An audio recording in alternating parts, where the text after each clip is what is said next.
எல்லாமே வந்து பாருங்கள், கிச்சன் எல்லாமே க்ளீனாக தான் இருக்குது. எல்லாமே வந்து பார்த்திங்கனாக்கா சூடு பண்ணிட்டேன். எல்லாத்தையும் சூடு பண்ணிவிட்டு பூண்டு மிளகு குழம்புக்கு வந்து பூண்டு எடுத்து வச்சுருக்கேன். கொய்யா இலை முறுக்குக்கு வந்து கொய்யா இலையை பறித்து வச்சுருக்கேன். தேங்காய் எடுத்து வச்சுருக்கேன்.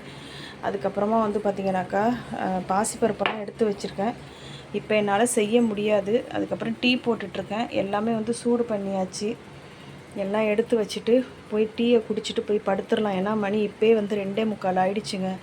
அதனால் வந்து பார்த்திங்கனாக்கா இப்போ நம்மளால் எதுவும் செய்ய முடியாது. காலையில் சீக்கிரமே போகணும், சீக்கிரமே போயிட்டு வரணும். சப்ளை வந்து பரோட்டா ஆர்டர் வந்து பார்த்திங்கனாக்கா நமக்கு காலையில் 11:00 கேட்டிருக்காங்க. கஸ்டமர் வந்து 10 மணிக்கு கேட்டிருந்துருக்காங்க. சரி நம்ம வந்து ஃபேக்ட்ரியில் போய் எடுத்துகிட்டு வரணும் அப்படிங்கிறதுனால 11:00 ஆகும் அப்படின்னு சொல்லியிருக்கேன். 11:00 நான் சப்ளை பண்ணணும்.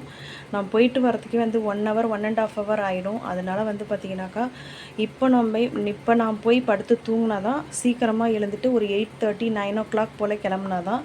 ஏன்னா மார்னிங் டைம் இங்கே வந்து பீக் ஹவர்ஸாக இருக்கும். ஆஃபீஸ் டைமு டிராஃபிக் வந்து ஹெவியாக இருக்கும்.